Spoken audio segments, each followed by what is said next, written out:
Hi hello నమస్తే అండి, welcome back to our channel. ఈరోజు వీడియోలో నేను తులసి మాలను ఏ విధంగా కట్టాలి, అలాగే ఈ తులసి దళాలను మనం ఈ మాలను కట్టడానికి ఎప్పుడు కొయ్యాలి, అలాగే ఎప్పుడు కొయ్యకూడదు తులసి దళాలను, అలాగే తులసి దళాలను ఎవరు కొయ్యాలి అనే విషయాలన్నీ కూడా చెప్తూ ఈ మాలను అయితే కట్టడం చూపిస్తానండి. వీడియోని ఎక్కడా కూడా స్కిప్ చేయకుండా చివరి వరకు చూడండి. అలాగే మన ఛానల్ని ఎవరైనా ఫస్ట్ టైం చూస్తూ ఉంటే ప్లీజ్ తప్పకుండా సబ్స్క్రైబ్ చేసుకోండి. ఈ మాలను మనం శ్రీ మహావిష్ణువుకి సంబంధించిన అవతారాలలో ఉన్న దేవుళ్ళందరికీ కూడా వేయవచ్చండి. అంటే శ్రీరాముడు, శ్రీకృష్ణుడు, వెంకటేశ్వర స్వామి, ఇలా మనం విష్ణుమూర్తికి సంబంధించిన అవతారాలలో ఉన్న దేవుళ్ళకి మనం ఈ మాలను అయితే వేయవచ్చండి. విష్ణుమూర్తికి చాలా ప్రీతికరమైనదండి ఈ తులసి మాల. అంటే ఈ తులసి మాల మనకి బయట మార్కెట్లలో కూడా దొరుకుతూ ఉంటుందండి. అయితే మనం ఎంత ఎక్కువ డబ్బులు పెట్టి కొన్నా కూడా మనకి మాల చిన్నగానే వస్తుందండి.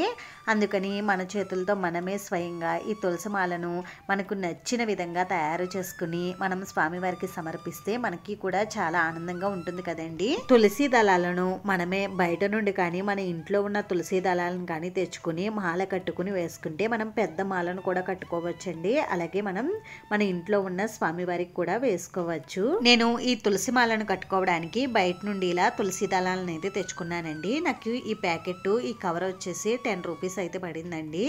10 రూపీస్కి నాకు ఇన్ని తులసి దళాలు అయితే వచ్చాయండి.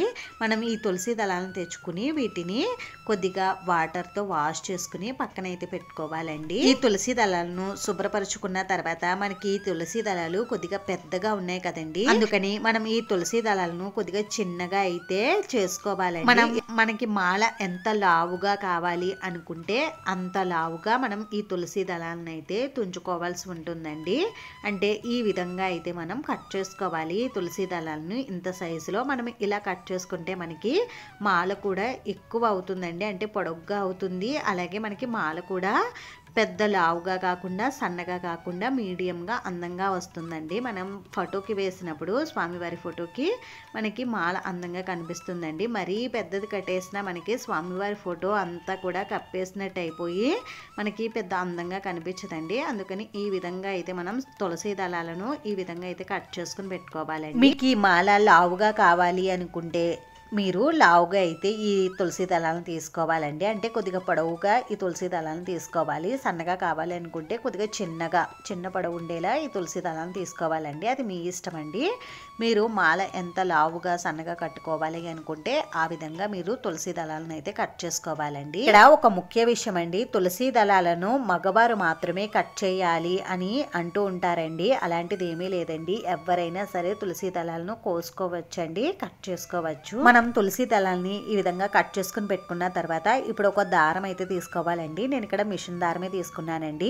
ఇలా ఒక దారాన్ని తీసుకుని ఈ దారాన్ని మన చూపుడు వేలికి ఈ విధంగా అయితే చుట్టుకుని పెట్టుకోవాలండి. సగం దారాన్ని చేతికి చుట్టుకుని సగం దారాన్ని మాల కట్టుకోవడం కోసం అయితే మనం ఉంచుకోవాలండి. నేను ఇక్కడ వీడియోలో చూపిస్తున్నాను కదండి, ఆ విధంగా అయితే మాలను కట్టుకోవాలండి. ఈ మాల మనకి సాగదండి, సాగకుండా వస్తుంది. మనకి సాగిన మాల అనుకోండి, మనకి మాల మనం ఫోటోకి వేసినప్పుడు అది కొద్దిగా సాగిపోయి మనకి కొద్దిగా మాల అందంగా అయితే కనిపించదండి. మనం ఈ విధంగా కొద్దిగా సాగని మాల కట్టుకున్నాం అనుకోండి, మనకి మాల అందంగా కనిపిస్తుందండి మనం స్వామివారి ఫోటోకి మాలను వేసినప్పుడు. అందుకని నేను ఇక్కడ సాగని మాలనే కట్టుకుంటున్నానండి. మీరు ఎలాగైనా ఈ తులసి దళాలతో మాలను కట్టుకోవచ్చండి. ఇలాగే కట్టుకోవాలి అలాగే కట్టుకోవాలి అని ఏమీ రూల్స్ లేవండి. మీకు సాగి మాల కావాలి అనుకుంటే సాగిలా కట్టుకోవచ్చు. మాకు అలా వద్దండి అనుకుంటే ఈ విధంగా అయితే కట్టుకోండి. ఈ విధంగా ఒక్కొక్క తులసి దళాన్ని పెట్టుకుని మాలనైతే కట్టుకోవాలండి. ఈ తులసి దళాలు అంటే శ్రీ మహావిష్ణువుకి చాలా ప్రీతికరమైనవండి. ఎందుకంటే తులసి అంటే మనకి సాక్షాత్తు లక్ష్మీదేవి స్వరూపం కాబట్టి ఈ తులసి దళాలు అంటే శ్రీ మహావిష్ణువుకి చాలా ఇష్టం అండి. అందుకనే స్వామి వారికి పూజ చేసేటప్పుడు తులసి దళాలు లేకుండా పూజ చేయకూడదని అంటారండి. ఈ తులసి మాలను కట్టుకోవడానికి తులసి దళాలను ఎప్పుడెప్పుడు కోయాలి, ఏ తులసి దళాలను కోయాలి అనే విషయాన్ని ఇప్పుడు అయితే చెప్తానండి. మన ఇంట్లో తులసి మొక్క ఉంటే చాలా మంచిదండి. అయితే పూజ చేసే తులసి మొక్క నుండి ఈ దళాలను మనం కోసి మాల కట్టకూడదండి. మనం ఈ మాలను కట్టుకోవడానికి లేదు అంటే స్వామివారి తులసి దళాలతో పూజ చేయడం కోసం మనం ప్రత్యేకంగా ఇంట్లో మరొక తులసి మొక్కనైతే పెంచుకోవాల్సి ఉంటుందండి. లేదు అంటే మనం బయట మార్కెట్ నుండి మనం తులసి దళాలను తెచ్చుకుని ఈ విధంగా మనం మాలను అయితే కట్టుకోవచ్చండి. అయితే ఈ తులసి దళాలను ఎవరైనా కొయ్యవచ్చండి. అయితే కానీ ముఖ్యంగా ఈ తులసి దళాలను కోసేటప్పుడు శుభ్రంగా ఉండి మనం ఈ తులసి దళాలను అయితే కొయ్యాలండి. అయితే ఈ తులసి దళాలను పగలు మాత్రమే కోయాలండి. మధ్యాహ్నం పూట కానీ సాయంత్రం కానీ రాత్రి సమయాలలో అస్సలు తులసి దళాలను మనం కోయకూడదండి. తులసి దళాలను కోసేటప్పుడు గోర్లతో తుంచడం లాంటి పనులు అస్సలు చేయకూడదండి. అలాగే ఈ తులసి దళాలను మనం కోసేటప్పుడు ఆ తులసమ్మకి నమస్కారం చేసుకుని నిన్ను విష్ణుమూర్తి దగ్గరకు చేర్చడం కోసమే నేను ఈ తులసి దళాలను కోస్తున్నాను తల్లి అని ఆమెకు చెప్పుకుని ఆ తర్వాతే మనం ఈ తులసి దళాలను అయితే కోయవలసి ఉంటుందండి. తులసి దళాలను ఏ రోజుల్లో కొయ్యాలి ఏ రోజుల్లో కోయకూడదో ఇక్కడైతే చెప్తానండి. తులసి దళాలను ఆదివారం అలాగే మంగళవారం గురువారం శుక్రవారం రోజుల్లో ఎట్టి పరిస్థితుల్లోనూ కోయకూడదండి. అలాగే అమావాస్య తిథి రోజు పౌర్ణమి రోజు ఏకాదశి తిథుల్లో కూడా మనం ఈ తులసి దళాలను కోయకూడదండి.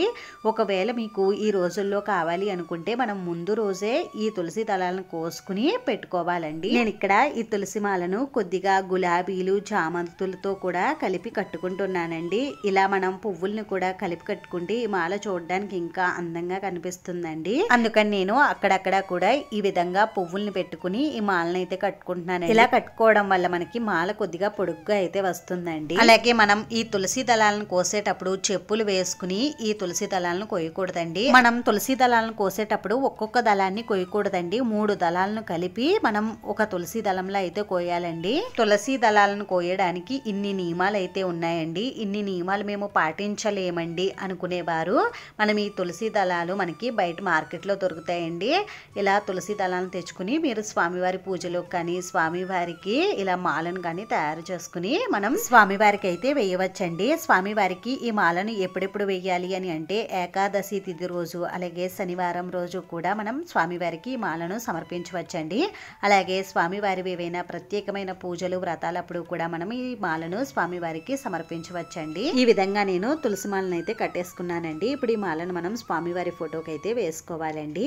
స్వామివారి ఫోటోకి కానీ విగ్రహానికి కానీ మనం ఈ మాలను అయితే వేసుకోవచ్చండి. చూస్తున్నారు కదండి మాల చూడడానికి చాలా అందంగా కనిపిస్తుంది కదండి. ఇప్పుడు మనం ఈ మాలను స్వామివారికి సమర్పించిన తర్వాత ఈ మాలను ఏం చెయ్యాలి అని అంటే ఈ మాలను మనం స్వామివారికి వేసిన తర్వాత మరుసటి రోజు ఈ మాలను తీసేసి ఈ మాలను ఎవరూ తొక్కని ప్రదేశంలో వేసేయాలండి. అంటే పచ్చటి మొక్కల ప్రదేశంలో వేసేయవచ్చు లేదా వాటర్లో అయినా వేసేయవచ్చండి. స్వామివారికి ఎంతో ప్రీతికరమైన ఈ తులసి మాలను మనం స్వామివారికి సమర్పించడం వల్ల మనకి చాలా మంచి ఫలితాలు అయితే కలుగుతాయండి.